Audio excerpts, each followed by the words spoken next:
Oh man, oh it's like paint thinner in hell.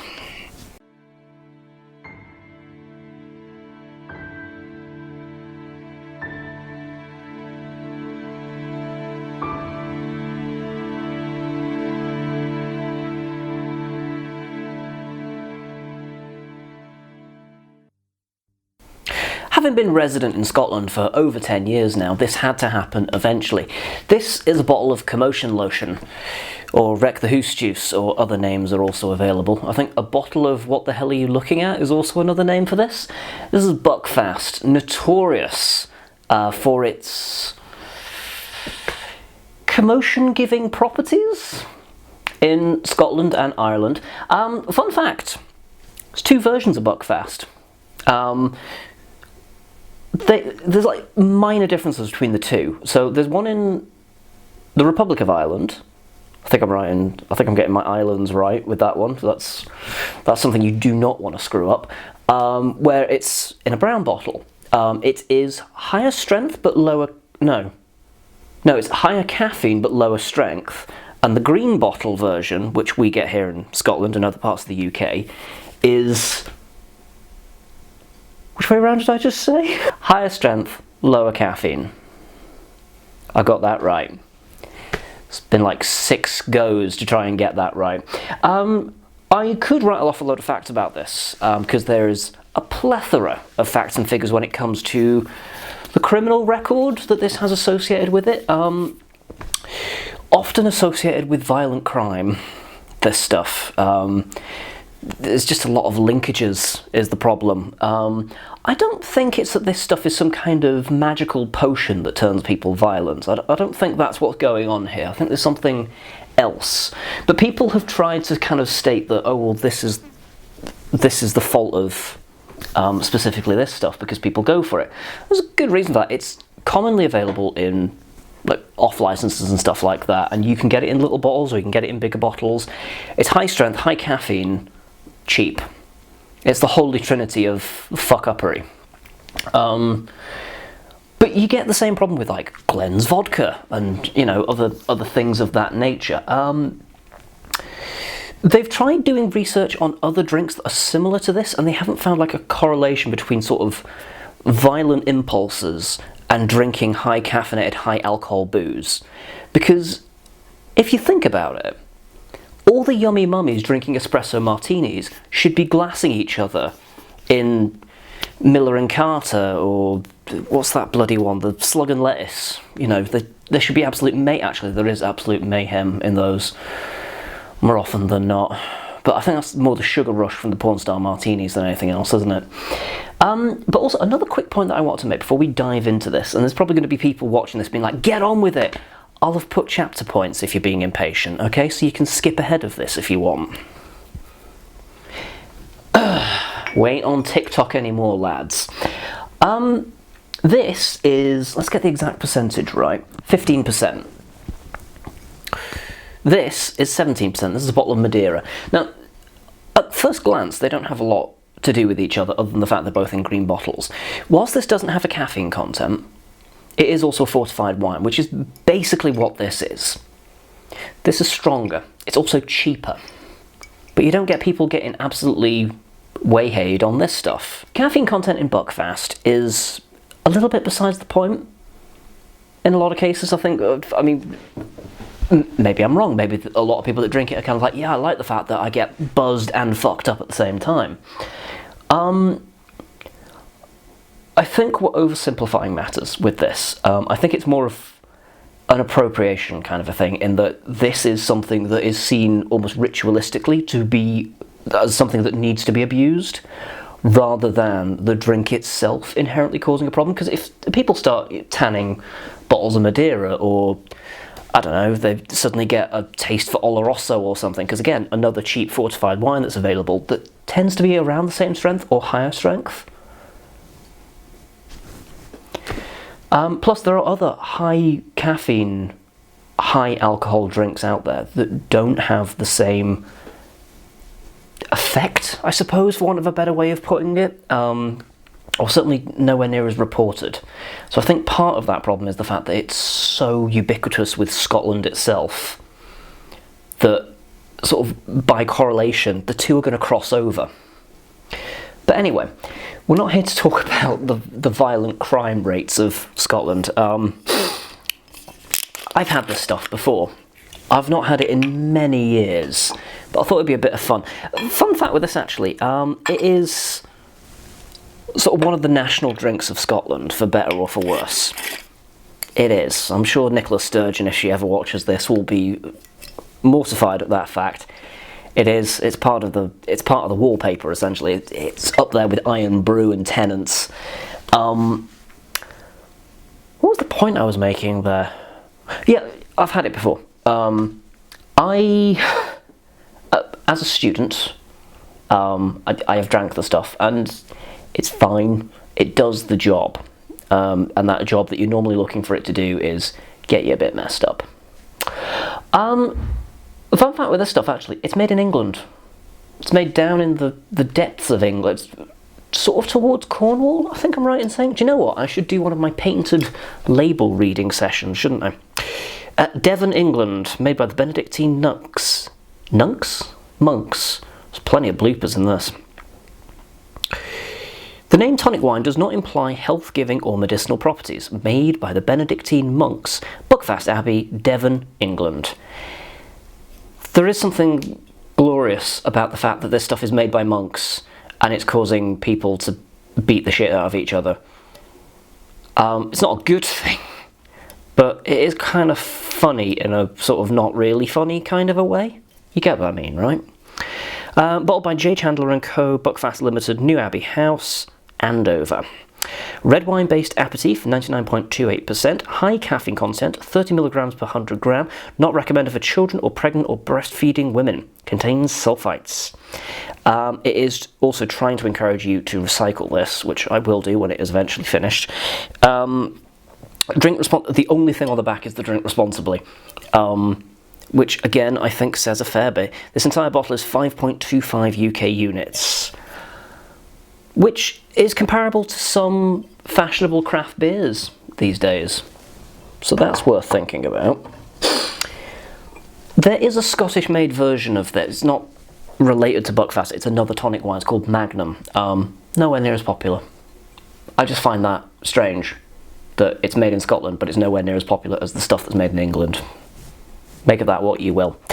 In the glass, it's black. It is absorbing light. There's like maybe a tiny bit of a red kind of a coloration to it.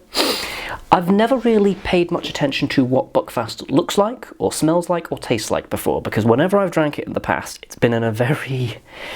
I used to have a bit of a fun side to me. There's a picture somewhere of me having dyed my hair purple. It was for a club night, and you had to go with something with the letter P, so I went as the colour purple. Not the... Is it a book? It is a book. I should know this. I studied it as part of my degree. That's bad, John. Let's get the nose on this. Oh, the flashbacks are coming thick and fast. Oh, matron. What is that? It's something very chalky and medicinal about it. It's like Calpol if you left it under a microwave or something, I don't know. Oh yeah, there's like a weird marmalade-y kind of a bitterness on the nose. I don't know how else to describe that. It's kind of like if you tried making out with a grapefruit and you're just getting all the oils in your eyes, nose and mouth, and it's not nice. Like the bitterness in a grapefruit, it's not nice.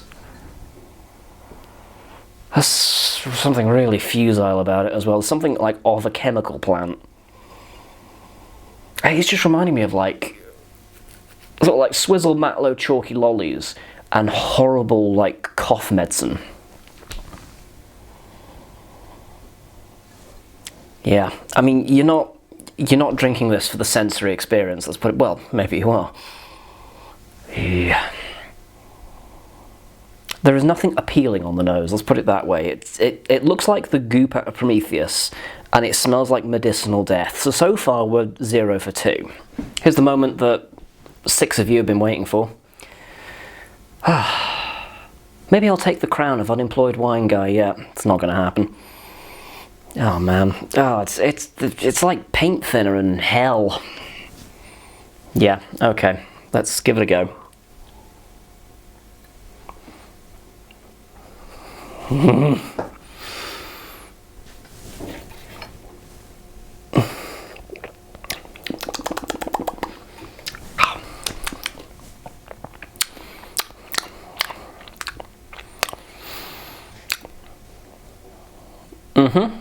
Yep. It's like if Satan made Ribena. Okay. Do you know, I was so busy suffering that I forgot to really taste it. Again, historically, I've just kind of necked this stuff while not thinking about it. So now that I'm like trying to focus on the flavours, I'm realising how not good the flavours are.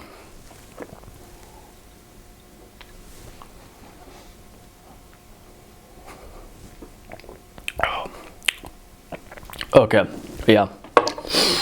I'm doubling down on it's Tixie Licks, like cough syrup for children. That's what it reminds me of. Yeah, there's like a weird artificial cherry kind of a thing going on, and it's super solventy. It just kind of tastes of pharmaceuticals.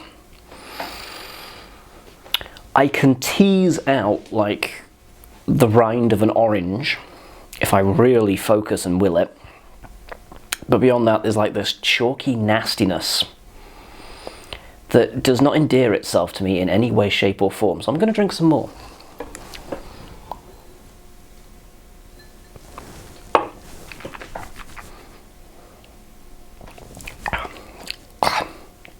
Ugh. Oh. That just took me on a journey. There's like something really confectionery sweet on the second sip. Like icing sugar, almost, which is weird. But the medicinal qualities are still there. There's still like a fake fruit flavour, which is weird because it's 99% real fruit. So I don't know how they've managed that. It's truly extraordinary. Oh god, fucking monks can keep it. Yeah. Yeah, it's just reminding me of like chalky sweets and children's cough medicine. Maybe if I ever want to make a flaming mo, this would be an excellent way to go about it. Actually, there's an idea. There's some views I haven't capitalised on yet.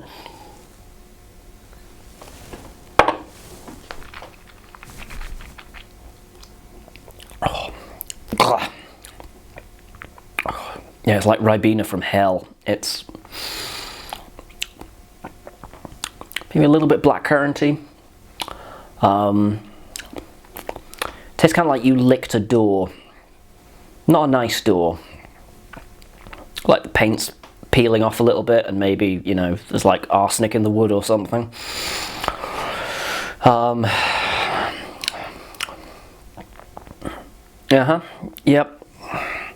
Yep, that's just medicine and fake fruit and